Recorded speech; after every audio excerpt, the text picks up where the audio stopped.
France Culture, le meilleur des mondes, François Saltiel.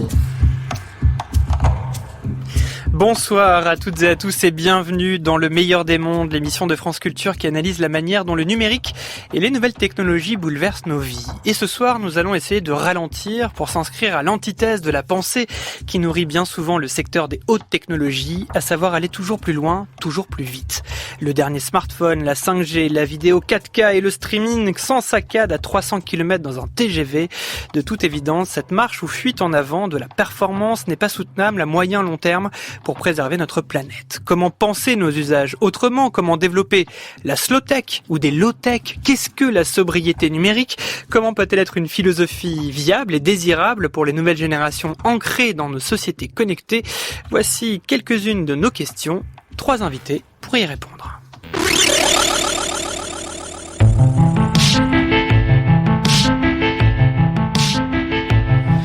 Philippe Biwix, bonsoir. Vous êtes ingénieur, directeur de l'agence d'architecture AREP et auteur de L'âge des low-tech vers une civilisation techniquement soutenable, un livre qui a contribué à populariser le concept de low-tech. Vous préconisez un usage raisonné de la technologie sans pour autant renoncer aux avancées dans des domaines sensibles. Marion Greffly, bonsoir. Bonsoir. Vous êtes cofondatrice de Télécoop, premier opérateur coopératif à vocation écologique et solidaire. Vous pourrez nous éclairer sur les Fairphone et la nécessité de préserver la durabilité des produits et services numériques. Frédéric Bordage, bonsoir. Bonsoir. Vous êtes expert indépendant en numérique, responsable fondateur du collectif Green IT et auteur de Tendre vers la sobriété numérique, je passe à l'acte, sorti aux éditions Actes Sud l'an dernier. Et vous pourrez revenir sur l'impact environnemental du secteur du numérique et analyser sa croissance incontrôlée. Comme chaque semaine, il y aura les nouvelles du meilleur des mondes et la chronique de Marcus Dupont-Ménard, journaliste chez Numérama qui plongera dans des jeux vidéo futuristes. Voilà pour le programme, chers amis de cette émission, où nous sommes ensemble et en direct jusqu'à 22h sur France Culture. Sachez par exemple qu'en 1985, il faudra quelques 100 000 tonnes de papier pour fabriquer un annuaire. Les télécommunications proposent une solution de rechange, c'est l'annuaire électronique. Un téléphone, pas plus grand qu'une télécommande de téléviseur, c'est fabuleux et c'est pour demain, 1993. Bientôt, peut-être, des livraisons de paquets par des drones. Amazon y croit dur comme fer. Nous passons 2h30 par jour en ligne. L'air de rien, ça fait tourner des centaines de milliers de serveurs et des centrales électriques de la Chine aux États-Unis. Nous sommes au début d'une extinction de masse. Et tout ce dont vous parlez, c'est d'argent, du conte de fées d'une croissance éternelle. Comment osez-vous ?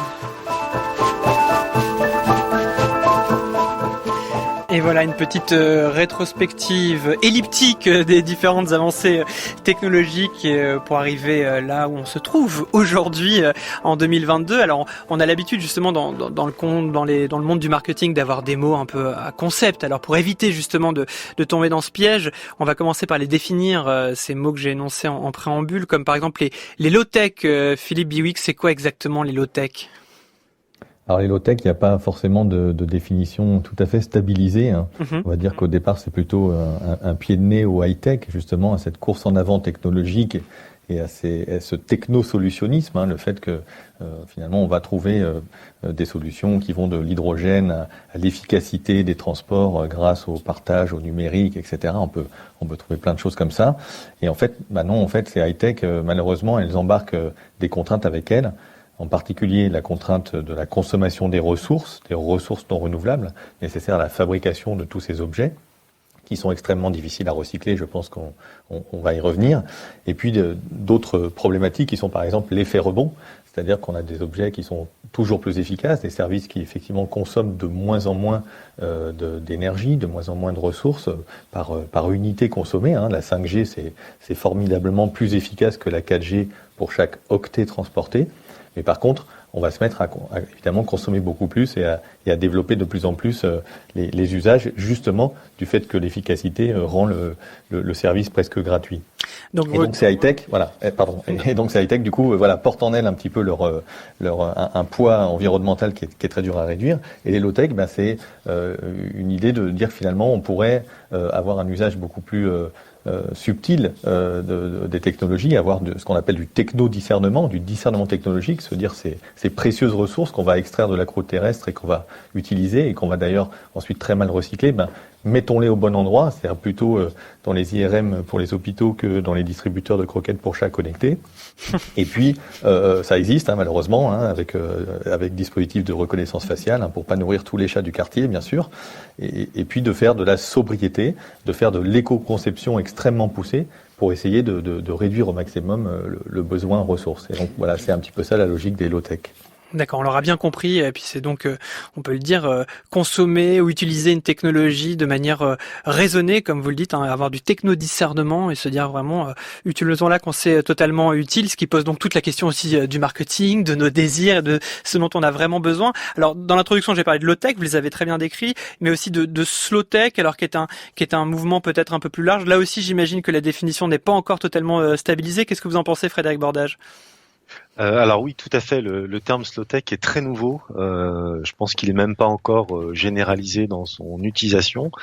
Et donc, nous, on l'utilise en fait pour réconcilier, d'une certaine façon, tous les acteurs de la low-tech et les acteurs de la high-tech, parce qu'on pense que au milieu, entre des technophobes décroissants et des technophiles, technobabas de la Startup Nation, on pense qu'il y a une voie du milieu et que c'est cette fameuse slow tech où à chaque fois qu'on peut éviter d'utiliser de la high tech parce qu'on a à notre disposition une alternative low tech qui fait le job, pour le dire rapidement, alors il ne faut pas s'en priver. Et donc pour nous, la slow tech, c'est cette voie du milieu qui assemble en fait, qui articule avec ingéniosité la low-tech et la high-tech. Essentiellement pour économiser de la high-tech d'ailleurs. Oui, c'est intéressant justement de sortir un peu du manichéisme que vous avez bien décrit entre les technocritiques qui vont justement mettre tout à distance et puis se mettre très très loin de la technologie et les autres qui sont dans une forme d'angélisme. Là, on a bien compris que ce n'est pas un refus de la technologie, même de la haute technologie, mais c'est d'arriver à une voie de conciliation. Est-ce que vous avez un exemple pour que nos auditeurs et auditrices comprennent très bien de slow tech ? Ah oui, tout à fait. Il y a quelques années, je pense 2-3 ans, nous avons accompagné une start-up basée à Toulouse qui s'appelle Weatherforce et qui calcule des prévisions pluviométriques pour des agriculteurs, ce qui permet entre autres de semer au bon moment, de récolter au bon moment et donc de limiter la dose d'intrants, donc de produits chimiques dans les champs tout en augmentant les revenus des agriculteurs. Donc c'est de la technologie qui va dans le bon sens, on va dire. Et donc pour calculer ces prévisions pluviométriques, cette start-up utilise des supercalculateurs avec beaucoup d'intelligence artificielle, etc. à Toulouse. Et puis elle se posait la question, mais comment réduire mes impacts environnementaux tout en conquérant les pays émergents avec un village pilote en Côte d'Ivoire, en zone rurale en Côte d'Ivoire. Autant vous dire que l'application initiale, qui était basée sur un smartphone 4G, avait peu de chances de les aider à conquérir les pays émergents.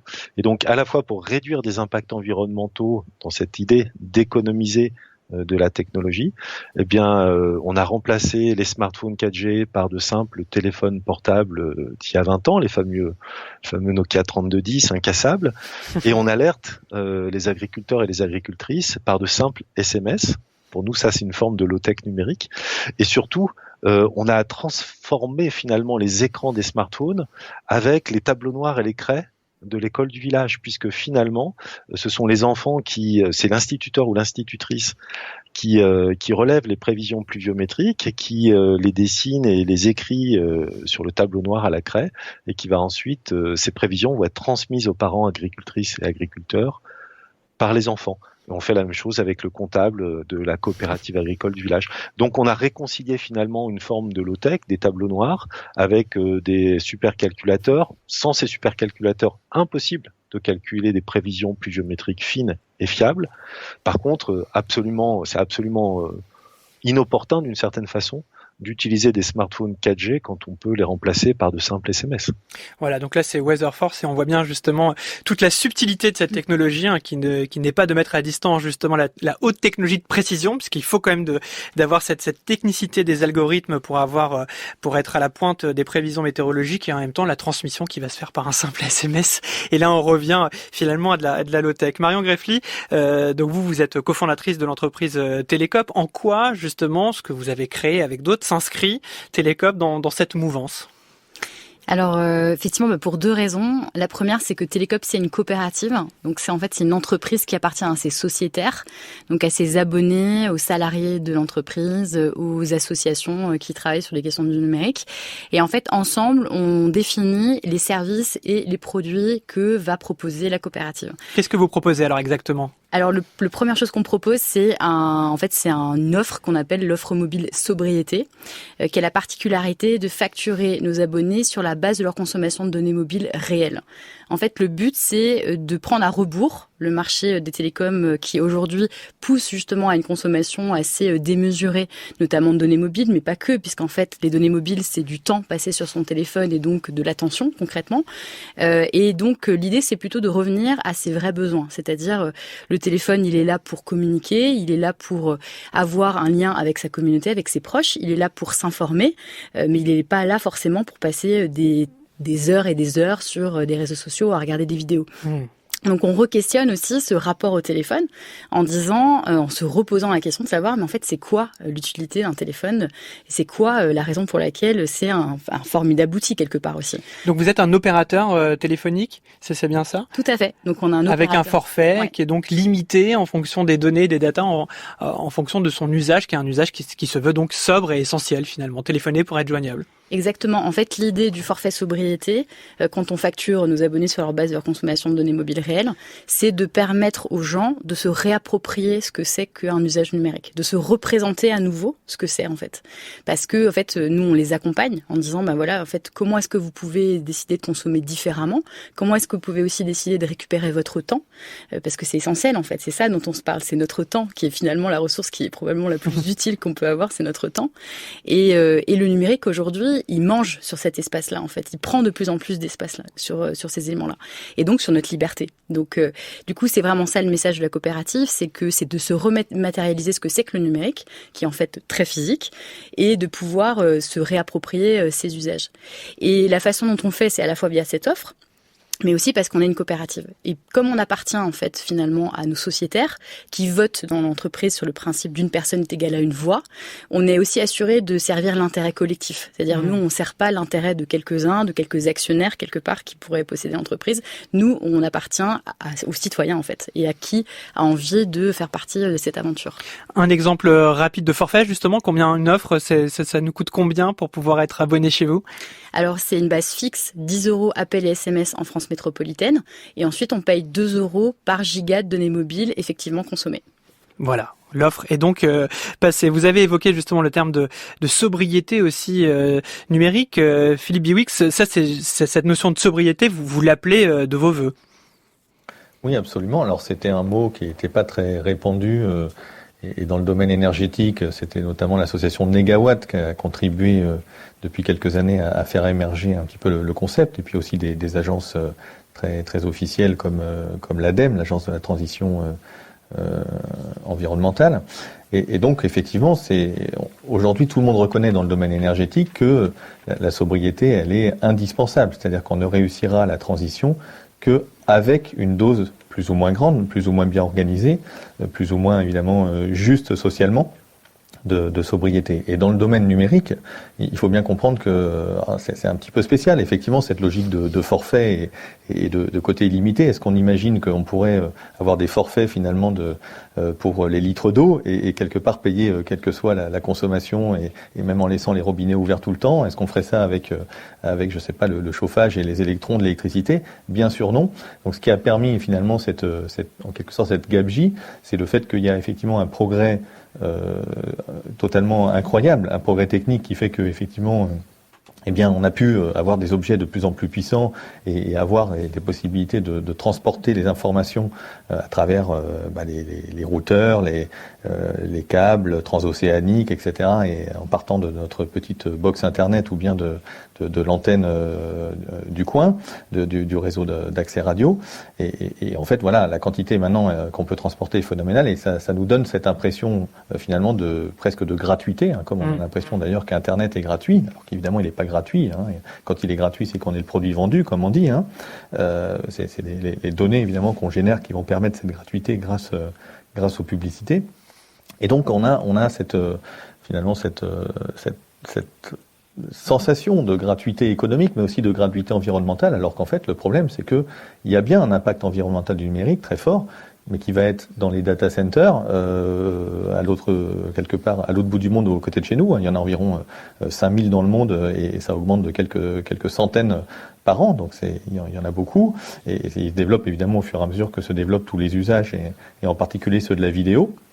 Et puis c'est l'impact environnemental, en particulier de l'énergie grise, contenue dans la fabrication de nos objets. Alors c'est la fabrication des serveurs, la fabrication et surtout des terminaux. Et des équipements, des terminaux. Justement, quand vous parlez de cet impact environnemental, Frédéric Bordage, est-ce qu'on a une idée, selon les dernières études, de l'impact? Qu'est-ce que ça représente? Parce que je sais que ça dépend de quel secteur on parle, de quelle matière. Je sais qu'il y a eu aussi parfois des études qui ont été contestées. Mais aujourd'hui, Frédéric Bordage, qu'est-ce qu'on connaît? Comment on peut documenter l'impact du numérique sur l'environnement et la planète? Je pense que le chiffre, je suis certain que le chiffre le plus récent, c'est celui des 2 études que nous avons réalisées à l'échelle de l'Europe et à l'échelle de la France, notamment. C'est l'étude qui a été publiée en janvier dernier, donc il y a quelques semaines, par l'ADEME et l'ARCEP. Et le chiffre clé, je pense qu'il faut retenir, c'est 40%. 40%, c'est la part du numérique dans notre forfait annuel soutenable d'émissions de gaz à effet de serre et de consommation de ressources abiotiques, donc les fameuses ressources naturelles non renouvelables qui ont été évoquées par Philippe Biwix. Et donc 40%, ça veut dire que simplement notre simple usage du numérique, qui est quand même essentiellement de loisirs, un petit peu pour travailler, mais je veux dire c'est pas un besoin physiologique vital, représente déjà pratiquement la moitié de ce qu'on pourrait émettre par an si on souhaitait respecter les limites planétaires. En gros, pour le dire vite, c'est de l'ordre de le numérique, notre usage numérique pendant un an, c'est 500 kilos de gaz à effet de serre, alors qu'on a le droit d'émettre 1 tonne pour rester dans les limites planétaires, pour le dire vite. Et c'est à peu près le même type de proportion, 40% de notre forfait annuel soutenable en termes de ressources. Donc c'est absolument colossal, ça devrait être 10 fois moins si on voulait respecter les limites planétaires. Alors c'est vrai qu'il y a eu, ça a tendance à changer, on commence à déconstruire cette idée-là, mais pendant longtemps on pensait que l'Internet était une pollution qui n'existait pas parce qu'elle ne se voyait pas. À l'inverse du trafic aérien, on voyait comme ça les nuées dans le ciel, donc on arrivait très vite à l'identifier. Le numérique, on avait toujours cette notion un peu de magie, ce mirage qui était d'ailleurs largement entretenu par le marketing. Mais à vous entendre quand même tous les trois, je suis en train de me dire qu'on en est quand même très très loin du changement de cet usage-là, de se limiter, d'être dans la sobriété, quand on voit que la plupart des offres des opérateurs ou des offres de cette industrie-là, et au contraire de nous dire qu'on peut toujours faire plus, que Internet c'est un petit peu comme l'oxygène aujourd'hui, que ça doit être accessible à tous, de manière illimitée, on nous encourage à voir de plus en plus de vidéos, à streamer de plus en plus, donc j'ai l'impression qu'on en est encore très loin, Marion Grefflier. Oui, effectivement, on en est très loin et je pense qu'une des raisons qui explique ça, c'est aussi le modèle économique en fait des acteurs qui sont sur ce secteur d'activité. C'est-à-dire que l'objectif effectivement de ces entreprises, c'est de nous faire passer le plus de temps possible, donc de capter notre temps, notre attention et effectivement de passer dans un modèle où finalement on nous démontre et on nous montre que effectivement le numérique c'est immatériel et donc ça n'a pas d'impact. Toute la logique aussi qu'on a eue autour des questions de dématérialisation, de digitalisation des entreprises et ça continue, etc. Ça véhicule quand même énormément cette idée-là que effectivement le numérique n'a pas d'impact parce qu'il est immatériel. Et effectivement, ce qui est important aussi, c'est de dire que on doit pouvoir créer des modèles économiques qui permettent de créer un numérique différent, c'est-à-dire qui ne poussent pas vers la consommation nécessairement, reviennent vers ces notions d'économie de la fonctionnalité, d'économie du partage, parce qu'il y a aussi tout ça dans Internet, plutôt que effectivement des choses qui nous poussent à consommer toujours plus. L'exemple effectivement qu'on essaie de faire qu'on développe avec Télécope, c'est le fait que chez Télécope, on vendra jamais de smartphone, on vendra jamais directement de téléphone, parce que sur le constat qu'on a fait quand on a travaillé sur le développement Télécope, c'est que les opérateurs télécoms, ils dépendent en fait massivement de la vente des smartphones. Et donc, c'est difficile en fait quand on a créé un modèle économique de ce type-là, de pouvoir s'absoudre en fait tout simplement de la vente de téléphones, puisque quand on commence à vendre des téléphones, on a intérêt à ce que nos clients les renouvellent, on a intérêt, etc., à porter en fait ce type de marché-là. Donc, il y a vraiment aussi une nécessité de repenser la façon dont aujourd'hui le numérique est commercialisé et développé développer et dans ce cadre-là de permettre à des entreprises de proposer des modèles qui sont émancipateurs pour le coup et qui permettent de revenir sur ce que c'est que le cœur en fait du numérique, qui est effectivement l'économie du partage, l'économie de la communication, l'économie de pouvoir passer du temps ensemble en fait finalement. C'est un outil au service d'autre chose. Mais effectivement ça demande aussi qu'il y ait une refondation en fait. Une rupture aussi, exactement. Une rupture et une refondation. Alors vous avez évoqué justement les smartphones et je pense que c'est très important parce que c'est un outil dont on a tous à disposition. On sait à peu près comment il est fait. On sait qu'il y a des matériaux rares qui sont puisés justement pour les concevoir. Je vous emmène d'ailleurs tout de suite au Congo. Oui, c'est en pleine croissance. On produit actuellement 5000 tonnes par an et on a l'intention de passer à 21 000 tonnes. Il y a ceux qui produisent et ceux qui achètent la matière première, sortie de ces usines de première transformation, avec une destination privilégiée. Le cobalt, on le vend surtout à la Chine. C'est le seul pays à avoir les capacités industrielles pour le transformer en batterie. Une poudre verte, voilà le cobalt tel qu'il est exporté. Philippe Biwix, là on entend justement le cobalt qui fait l'œuvre de beaucoup aussi de spéculation, puis c'est un marché qui est très tendu. Dans la pollution, on a beaucoup parlé dernièrement des data centers, etc. Mais en fait on se rend bien compte que c'est quand même les équipements qui impactent le plus et qui dégradent le plus possible notre environnement et la planète. Oui, alors on a effectivement dans le cycle de vie de la production des services numériques, il y a effectivement la consommation, l'extraction de ressources. Donc là, l'exemple de la République démocratique du Congo et du cobalt est tout à fait parlant, et je vais y revenir un instant. Ensuite, il y a la fabrication. Il faut savoir que quand on a extrait, quand on a raffiné l'ensemble des 40 métaux qui sont nécessaires à l'échelle de quelques milligrammes, quelques dizaines, quelques centaines de milligrammes ou quelques grammes dans un smartphone, eh bien, il faut encore doper, par exemple, le silicium avec différents métaux. Il va falloir de l'eau très très pure. Il va falloir beaucoup de produits chimiques. Donc, le stade de fabrication, de transformation est aussi extrêmement énergivore et polluant. C'est l'exemple des grandes usines, par exemple. On en a parlé de TSMC, le taïwanais, sur la gravure à quelques nanomètres. Voilà, ça, ce sont des usines qui consomment beaucoup d'eau. Et ensuite, il y a l'utilisation de l'électricité. Ça, c'est effectivement ce qu'on a dit dans les data centers. Et puis ensuite, il y a aussi les déchets. Il faut savoir que les déchets électroniques sont extrêmement difficiles à recycler correctement. D'abord, ils sont bourrés de métaux et de métaux lourds, donc ce sont plutôt des produits industriels dangereux. Donc, on peut pas en faire n'importe quoi. Malheureusement, il y en a beaucoup qui partent dans les circuits de recyclage dits informels et qui vont ensuite polluer des nappes phréatiques et des sols au Ghana, au Pakistan, en Chine, ailleurs, etc. Ce qui fait qu'on peut se retrouver à manger nos smartphones presque dans le cycle de vie. D'une certaine manière, voilà. Et donc voilà, c'est l'ensemble de cette chaîne-là qui fait que c'est extrêmement impactant. Il faut comprendre que voilà, c'est toutes ces ressources. Il n'y a pas tellement d'activité humaine qui est plus polluante que l'extraction minière et puis derrière la minéralurgie et la métallurgie pour transformer ces produits.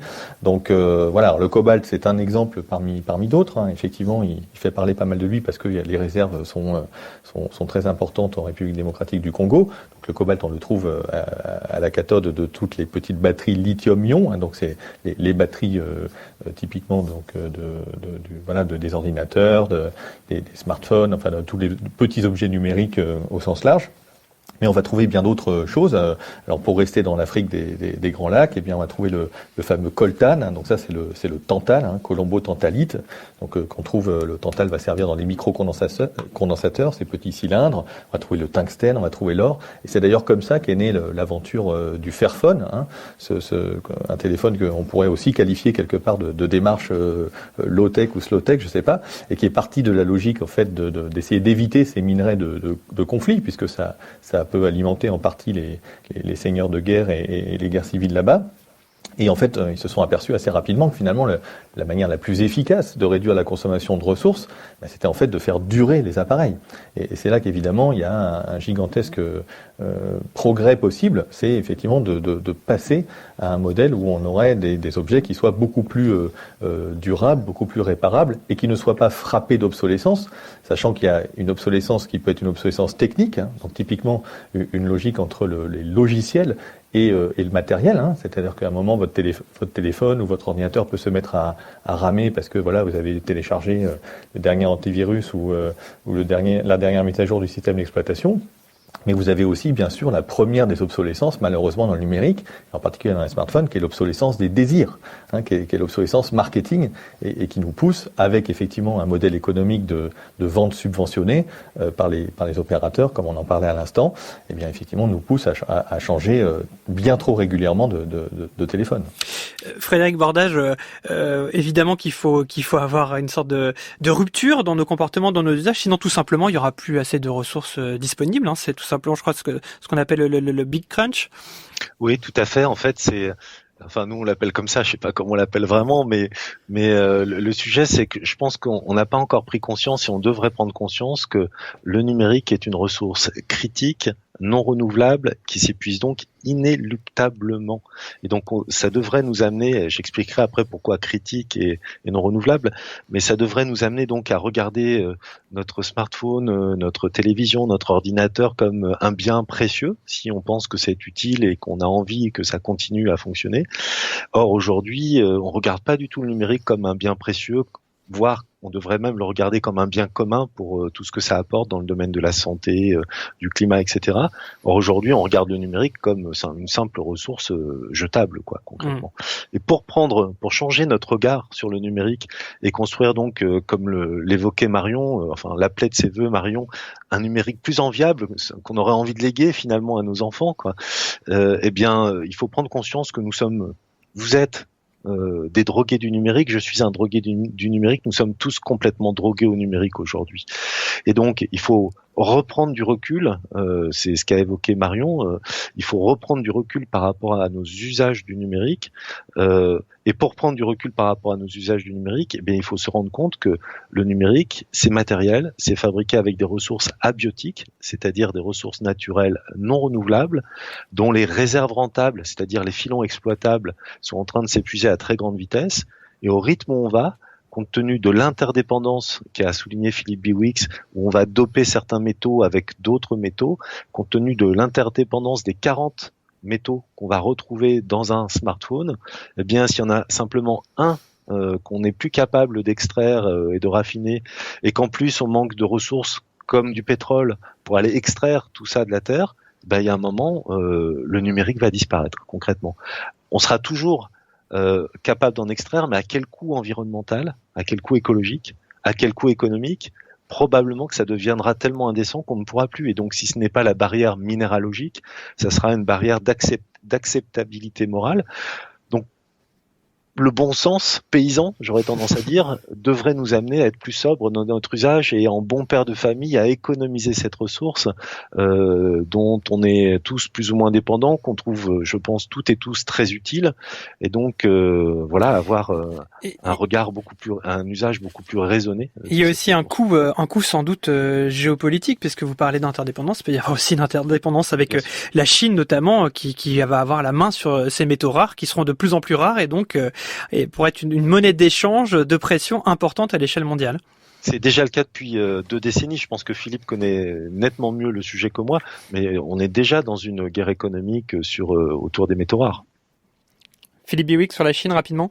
Alors sur la Chine, c'est vrai que la Chine est un grand transformateur et aussi un grand pays minier. Alors en particulier des fameuses terres rares. Et il y a une dizaine d'années, on avait eu des inquiétudes parce qu'il y avait eu une réduction des exportations annoncées par la Chine. Alors les terres rares dans le numérique, ça sert en particulier à faire des couleurs. Pour ne prendre qu'un exemple, de l'europium, du gadolinium, du terbium, qui servent à faire des couleurs rouges, bleues et vertes dans les écrans, par exemple, dans les luminophores qui permettent donc de faire des écrans en couleur.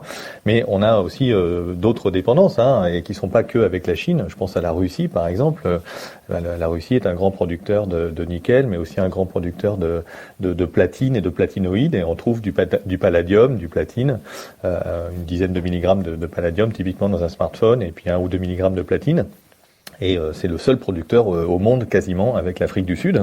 Donc effectivement, il y a une dépendance géopolitique qui se fait au niveau de la production minière, mais qui va se faire aussi au niveau de la transformation. Alors là, on va plutôt passer effectivement en général en Asie ou en Chine ou en Asie du Sud-Est. Et puis c'est toute la chaîne de fournisseurs. C'est vraiment des 5, 6, 7, 8 niveaux de fournisseurs et de transformateurs, qui fait que il y a un moment où confier notre destin quelque part à une production mondiale avec des données de la Smart City qui seraient stockées au Groenland, contrôlées par des multinationales californiennes, avec des matériaux extraits d'une 50aine de pays dont la moitié sont pas très stables géopolitiquement, ça donne pas très envie de confier le robinet connecté du futur, quoi. Alors ce qui peut justement donner envie, Marion Greffy, c'est de développer les Fairphones, puisqu'on a bien vu justement tous les matériaux rares dont dispose un smartphone, cette interdépendance économique, géopolitique, écologique. Le Fairphone, c'est quoi? C'est un téléphone qui est éthique, qui est responsable. Alors, on l'a bien compris, vous n'en fabriquez pas, mais vous travaillez avec des entreprises qui peuvent louer justement des Fairphones. Oui, tout à fait. Alors effectivement, le Fairphone, c'est une initiative qui est absolument géniale sur le secteur, puisqu'en fait, il cherche vraiment aussi à bousculer le secteur par rapport à ses fondamentaux. C'est-à-dire que c'est un téléphone qui dure plus longtemps parce qu'il est réparable, et facilement réparable. Et effectivement, nous, on cherche même à aller plus loin avec un certain nombre de coopératives qui font partie de notre mouvement, en particulier Common. Et Common, c'est une entreprise aussi qui est très intéressante de ce point de vue-là, parce qu'en plus de proposer du Fairphone, il le propose à la location.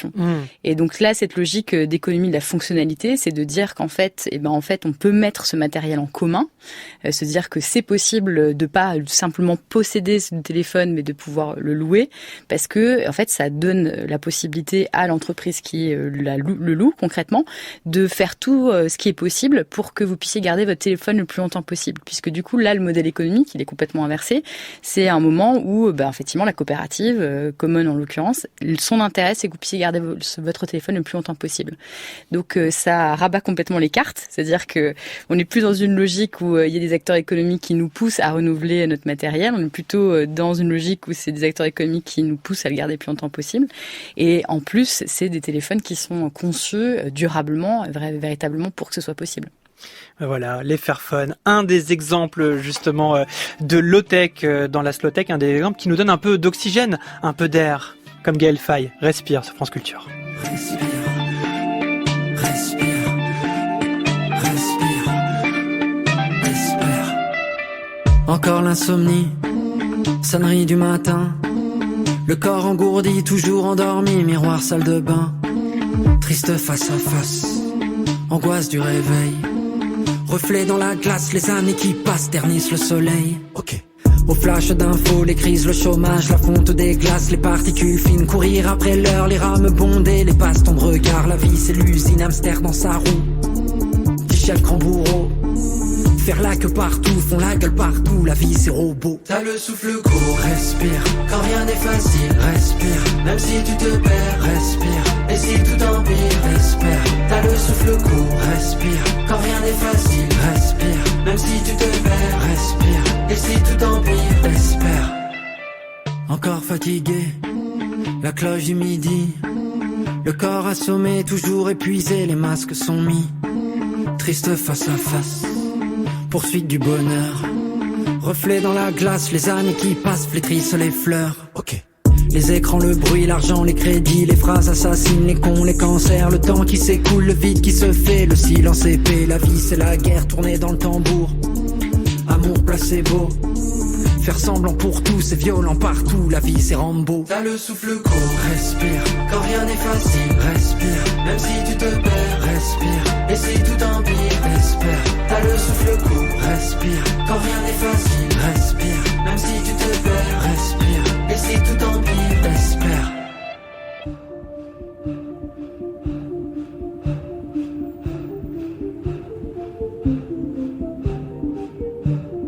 Les yeux ouverts ne trouvent pas le sommeil, dans le lit tournent tout le temps. Les phares des voitures balayent le plafond de leurs ombres dansantes. La nuit étouffe, la chaleur est lourde, l'orage est en suspens. Où sont les rêves, où sont nos rêves d'enfants? S'échapper, déserter les rangs, s'évader des tapis roulants, chercher le silence et l'errance, raccrocher, trouver sa cadence, se foutre des codes, des routines étroites, quitter son rôle, les cases et les boîtes, ne pas craquer, claquer, cramer, desserre ton col pour respirer. T'as le souffle court, respire, quand rien n'est facile, respire, même si tu te perds, respire, et si tout empire, espère. T'as le souffle court, respire, quand rien n'est facile, respire, même si tu te perds, respire, et si tout empire, espère.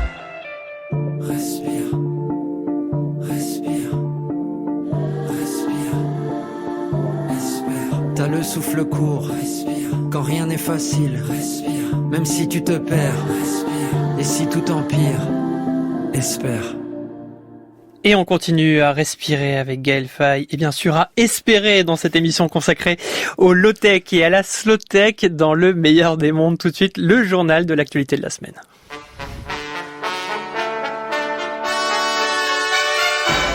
Les nouvelles du meilleur des mondes, François Saltiel.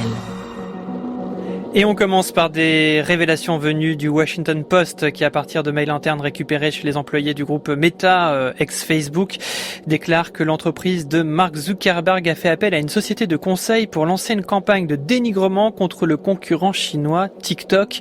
La société Targeting Victory était donc mandatée pour faire de la mauvaise publicité dans la presse américaine en vue d'influencer l'opinion.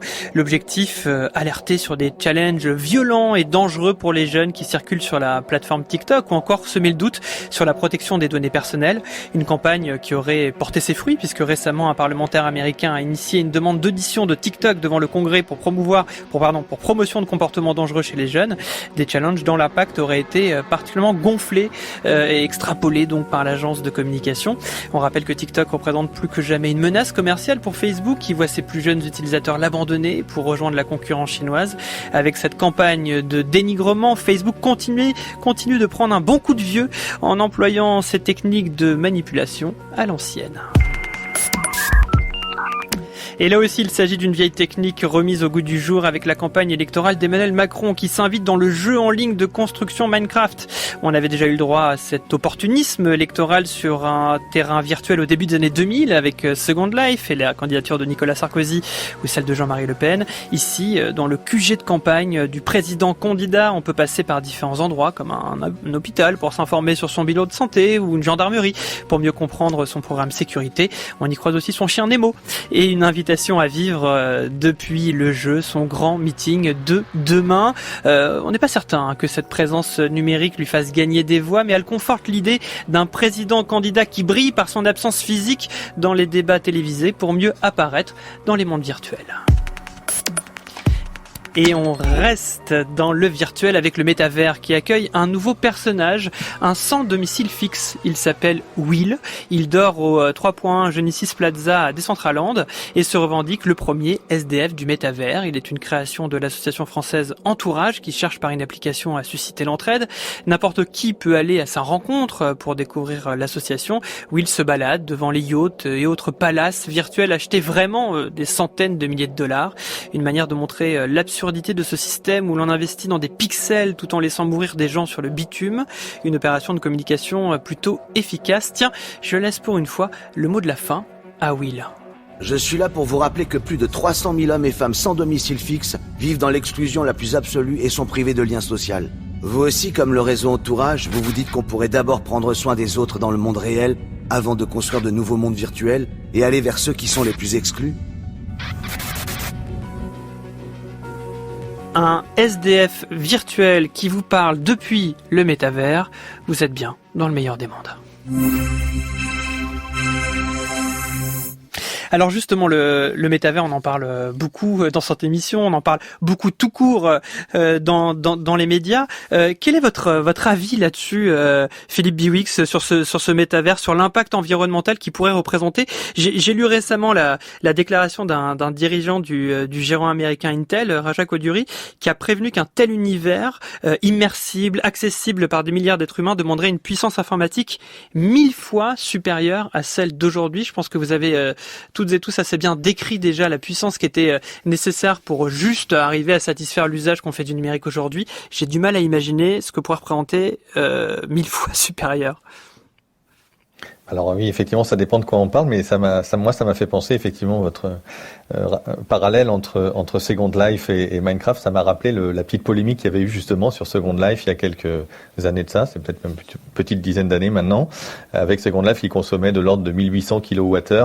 Ça avait été un calcul qui avait été fait par un journaliste et ça faisait plus qu'un Brésilien. Pour donner un ordre de grandeur, en France, on consomme à peu près 7000 kWh par personne.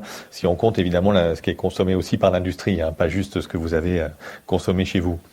Et donc effectivement, on a à nouveau cette question avec le métavers, puisque il va falloir échanger, calculer des tombereaux de données, bien sûr, pour imaginer qu'on va se balader avec un casque de la réalité virtuelle et qu'on aura des pubs furieusement personnalisées, géolocalisées, qui vont surgir comme ça des vitrines dans la rue, parce qu'évidemment, c'est d'abord à ça que ça va servir, et puis peut-être aux jeux massifs multijoueurs à 300 km/h dans le TGV.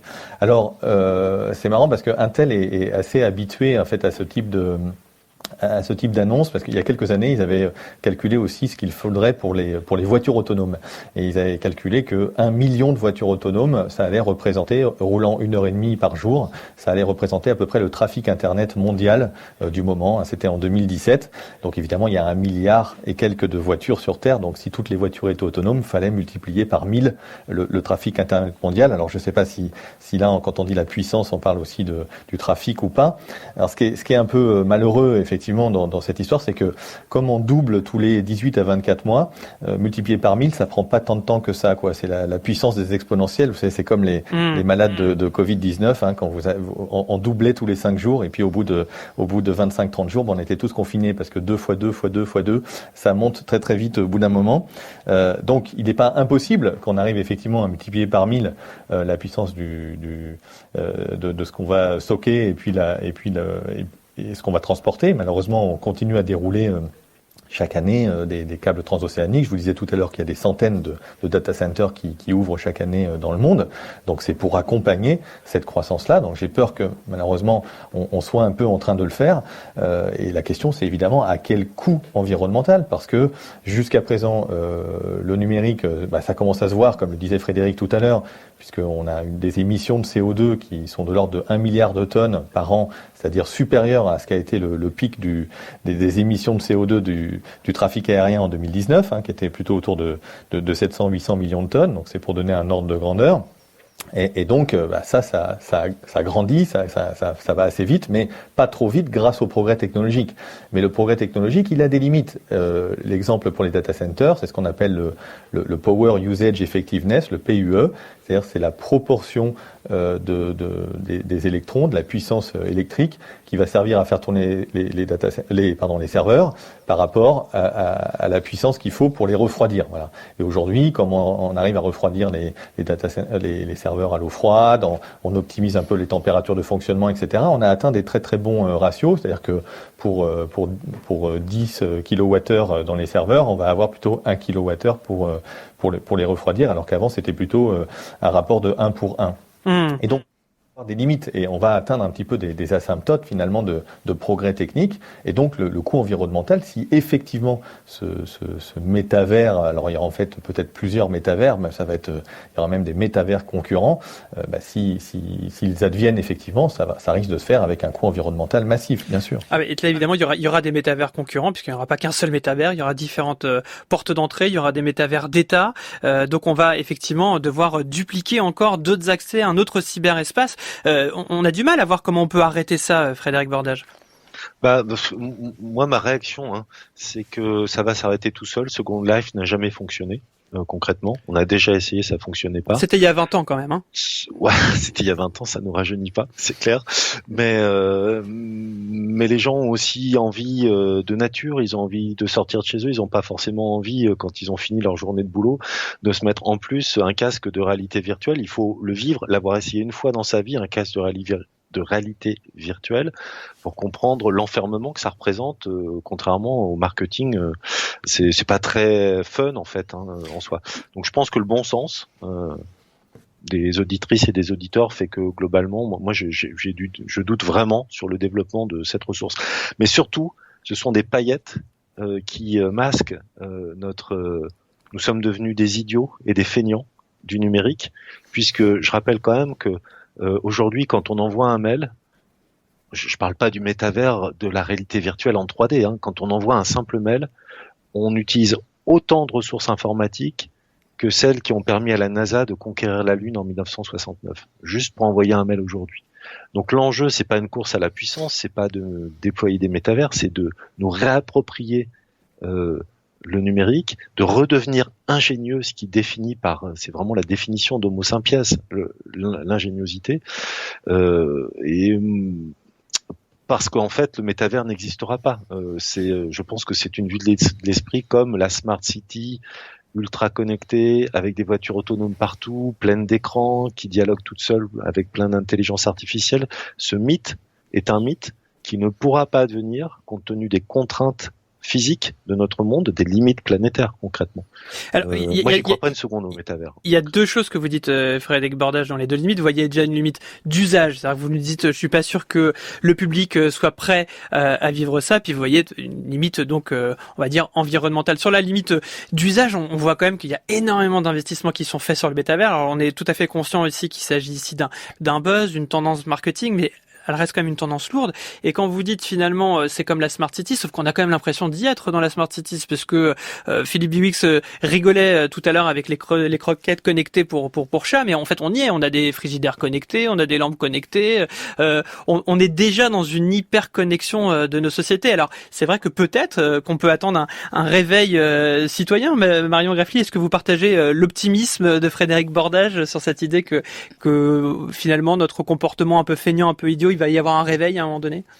Oui, alors moi j'en suis persuadée, parce qu'effectivement, je pense que ce qui est au cœur de tout ça, c'est les notions d'information, de sensibilisation, c'est-à-dire qu'on a besoin de porter d'autres voix dans le numérique, on a besoin de démontrer tout ce qui vient d'être dit par Philippe et Frédéric. À un moment donné, il faut qu'on puisse montrer que ce qui est vraiment essentiel, c'est que le numérique, pour continuer à s'en servir dans des décennies, parce que c'est assez proche, on a besoin d'organiser l'utilisation de cette ressource. Donc c'est absolument essentiel. Et moi je suis assez persuadée que si on donne les bonnes informations aux citoyens que nous sommes, on est aussi capable de se rendre compte de ces éléments-là et de pouvoir prendre des décisions qui sont courageuses. Et on l'a vu dans le cas, par exemple, de la Convention citoyenne pour le climat, le cas de la demande de moratoire sur la 5G, c'est parce qu'à un moment donné, on a donné les bonnes informations aux citoyens que nous sommes. Mais qui n'a pas été suivi politiquement. Et ça, c'est le vrai problème. C'est-à-dire, c'est comment est-ce qu'on fait pour s'assurer et pour permettre aux citoyens que nous sommes de pouvoir, en fait, construire un numérique qui nous ressemble, un numérique qui est désirable, un numérique qui est résilient et qui propose véritablement quelque chose qui va fonctionner pour les décennies à venir. Moi, je pense que effectivement, là, il y a cette logique un peu technophile, parce que quelque part, ça fait peur de quitter aussi cette vision-là de notre société, parce que c'est une logique dans laquelle on s'est plus ou moins enfermé depuis des décennies, avec cette conviction que le progrès technologique va nous sauver. On le voit dans les annonces gouvernementales qui sont faites très régulièrement là-dessus. Pour autant, comme on l'a dit tout au long de cette émission, en fait, le numérique compte sur des ressources qu'on n'aura bientôt plus. Donc en fait, il y aura de toute façon la nécessité d'en passer par des nouvelles solutions et par les solutions de low-tech, etc., des choses qui existent déjà en fait, mais qu'on a oubliées parce que le numérique nous semblait plus simple de développer. Je trouve que la 5G est un beau cas d'école, un cas d'école un peu malheureux. On avait une nouvelle technologie, on avait une convention climat, il y a eu de grands débats en 2020 sur la 5G. Est-ce qu'on en a besoin? Est-ce que c'est vraiment un progrès qui est nécessaire, qui est souhaitable? Et pour autant, on voit que malgré on va dire une opinion nuancée sur cette technologie-là, elle est arrivée. Est-ce que Philippe Biwix, c'est pas là ici l'illustration, rapidement dans votre réponse, l'illustration de David contre Goliath, c'est-à-dire de mouvements citoyens qui sont confrontés soit à des forces politiques puissantes, soit à des lobbies et à une force économique qui malheureusement terrasse le bon sens paysan dont parlait Frédéric Bordage? Oui, je pense qu'il y a beaucoup de composantes dans la 5G, puis il y a eu beaucoup de mauvaise foi aussi dans les débats, quand on nous expliquait que ça allait servir pour faire de la téléchirurgie, alors qu'on va pas, même si le chirurgien est à distance, on va pas s'opérer dans une camionnette au milieu de la place du village avec l'anesthésiste et les infirmiers autour et la salle de réveil. Donc Et puis quand on disait qu'il allait falloir, Stéphane Richard avait dit, patron d'Orange, que les villes allaient avoir besoin de la 5G pour faire leur transition environnementale. Et puis quand on parlait des cas d'usage environnementaux, qu'est-ce qu'on allait pouvoir économiser, on trouvait quelques exemples de poubelles connectées qui allaient appeler à l'aide pour optimiser les tournées de ramassage. Donc effectivement, pour moi, c'est la preuve que d'abord, il n'y a pas que de la mauvaise foi là-dedans. C'est-à-dire que la puissance politique, je pense, comme on lui rabâche, les data, c'est l'ordre du 21e siècle, c'est l'avenir, tout passe par le numérique. Donc, quelque part, la 5G, ce sont les autoroutes du futur du 21e siècle. Donc, si vous n'avez pas la 5G, les investisseurs ne viendront pas, les industriels vont partir. Et donc, face à cette menace-là, bien sûr, pour maintenir l'emploi, on dit, oui, il faut développer. Aujourd'hui, ça tourne un peu la tarte à la crème parce que vous savez, le gouvernement, en fait, est obligé de mettre des subventions sur la 5G industrielle parce qu'il n'y a pas assez de cas d'usage. Et du coup, les industriels ne voient pas pour la plupart d'usage de la 5G parce que effectivement des micro-antennes peuvent tout à fait suffire dans une petite pour couvrir finalement quelques kilomètres d'usines pour les plus grandes usines. Donc pour moi c'est la logique de l'économie poussée quelque part. C'est le fait que finalement c'est pas le citoyen, c'est pas le client consommateur ou consommateur roi qui va finalement transformer le monde grâce à ses achats formidablement responsables. En fait, on vit dans une économie poussée. C'est quelque chose que malheureusement disait déjà le grand économiste américain John Kenneth Galbraith dans les années 60. Il faut relire le Nouvel État industriel et qui expliquait que voilà, face aux enjeux financiers, en fait, on peut pas se permettre que ça se vende pas. Les entreprises doivent faire en sorte que ça se vende. Donc il y a que deux canaux, c'est d'imposer le développement à travers effectivement la voie politique et puis à travers la publicité évidemment d'expliquer que vous êtes complètement has-been si vous l'avez pas. Et c'est effectivement ce qui se passe. Voilà. Et une manière de lutter contre ça, c'est justement de faire de la sensibilisation, arriver à mieux comprendre les enjeux. C'est ce que tente de faire le meilleur de monde ce soir. C'est ce que tente de faire parfois l'industrie du jeu vidéo lorsqu'elle nous fait réfléchir. Ça va être la chronique de Marcus Dupont-Bénard qui nous a rejoint dans ce studio. Bonsoir Marcus. Bonsoir François.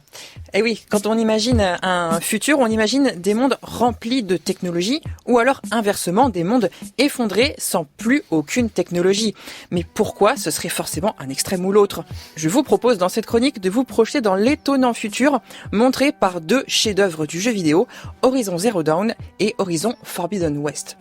Bon alors, en préambule, je le confesse, comme souvent quand je parle des futurs de la science-fiction, ça commence mal. C'est un monde issu d'une apocalypse technologique. Il y avait tout bonnement une surabondance sans limite jusqu'à un bug généralisé. Les robots se sont transformés en parasites, détruisant à la fois la nature et l'humanité. Mais une scientifique a une idée, remettre la Terre à zéro, tout effacer pour que tout renaisse. Elle va créer une intelligence artificielle chargée de raser la planète, puis d'y rétablir la vie. Écoutez-la parler de son projet. Vous connaissez la nouvelle. Tout est frais. La vie sur Terre va disparaître. Mais nous pouvons faire quelque chose. Et si nous pouvions recréer la vie ? Si nous inventions une sorte de semence qui pourrait, sur une planète morte, faire repartir la vie. C'est l'objectif, l'espoir du projet Hope Zero.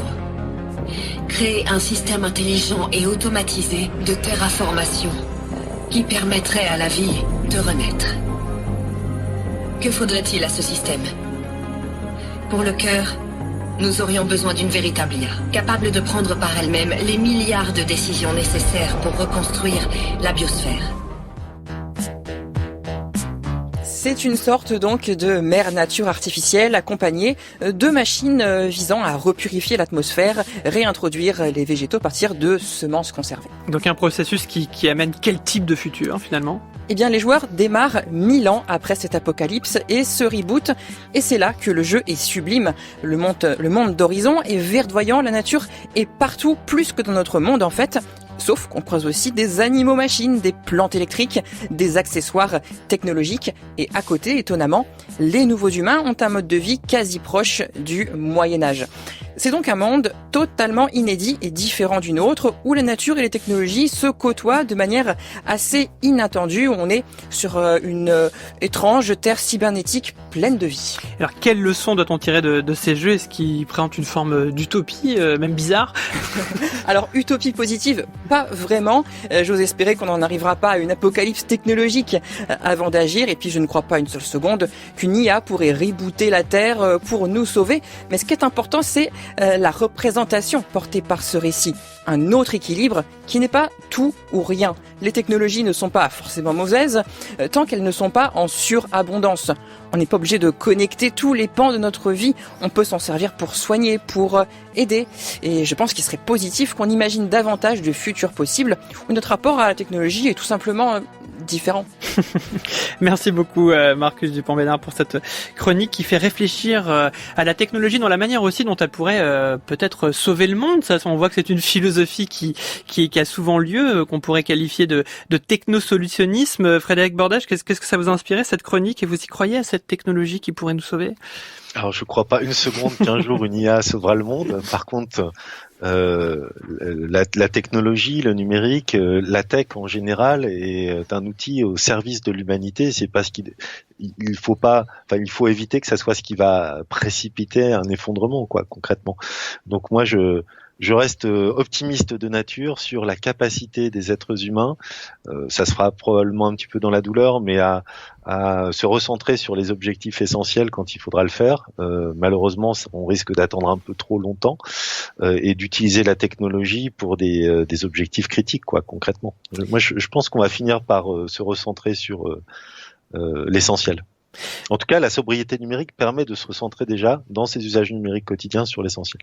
Alors Marion Greffly, justement, la sobriété numérique, c'est ce que vous défendez avec Télécope. Je le rappelle, cet opérateur téléphonique qui nous offre un forfait à la hauteur de ce qu'on doit consommer et nous refait gagner du temps et de la liberté, si j'ai bien compris. Donc, grâce à vous, on se sent plus libre et détaché des outils technologiques. Vous le disiez, la solution vient aussi par la coopération. C'est sans doute une voie d'accès. D'ailleurs, c'est une voie qui revient même à l'origine de l'Internet. Le pair à pair, l'idée du partage et de l'accessibilité.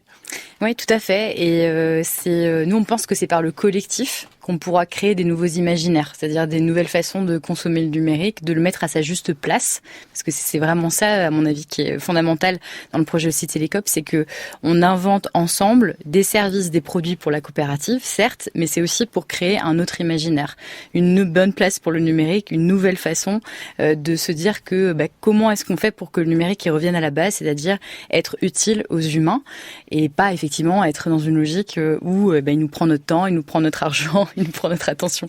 C'est vraiment la question de savoir, c'est comment est-ce qu'on fait pour que le numérique qui soit au service de la transition écolique, au service des hommes, et donc au service aussi d'une société qui soit désirable et qui soit résiliente.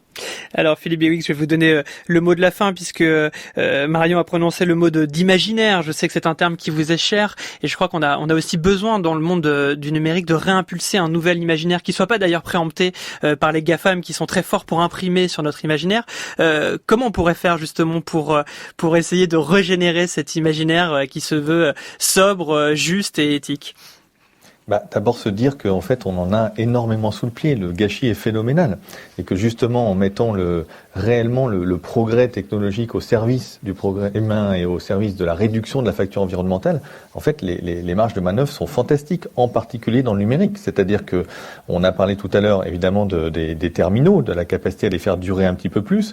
On pourrait aussi parler des data centers qui pourraient être beaucoup plus répartis et qui permettraient avec la chaleur fatale par exemple de chauffer des maisons ou des quartiers. Moi je rêve d'un monde où on aurait des petits edge data centers qui finalement ne fonctionneraient que l'hiver pour faire des calculs climatiques et puis quand on n'a pas besoin de chauffer les maisons, on les ferait pas marcher et puis on pourrait faire plein d'autres types de calculs comme ça. Et puis il y a toute la partie des logiciels, des pages web, on peut éco-concevoir évidemment les pages web, on peut utiliser le moins de vidéos possible, on peut aussi réduire le format des vidéos. Vous avez un petit bouton sur YouTube qui permet de bouger la vitesse et de bouger le format de la vidéo. Donc si vous êtes un adepte du binge podcast, vous pouvez tout à fait réduire fortement la résolution. Et donc en empilant tous ces leviers-là, franchement, en fait, on pourrait réduire par un facteur 100, voire plus, et je parle sous le contrôle un peu de Frédéric, mais je suis sûr qu'il sera d'accord avec moi, l'impact environnemental global du numérique. Donc en fait, il n'y a plus qu'à, on pourrait tout à fait le faire. Et un dernier exemple, c'est sur les réseaux d'accès, mais pourquoi est-ce qu'on a 4 ou 5, pourquoi on a 4 ou 5 réseaux? Encore une fois, on n'a pas 4 ou 5 tuyaux d'eau ou câbles d'électricité qui arrivent chez nous, donc on pourrait faire un unique réseau d'accès optimisé et qui permettrait quand même de la concurrence entre opérateurs et qui consommerait beaucoup moins. Voilà, consommer beaucoup moins, réduire et prolonger le plaisir, mais malheureusement le meilleur des mondes doit lui aussi s'arrêter. Merci à tous de m'avoir accompagné pour cette émission. Je remercie à la préparation Juliette Deveau, accompagnée de Shirley Adélaïde, qui fêtait ce soir son dernier passage ici dans le meilleur des mondes. À la réalisation, c'était Louis-Valentin Faury et à la technique, Ludovic Auger.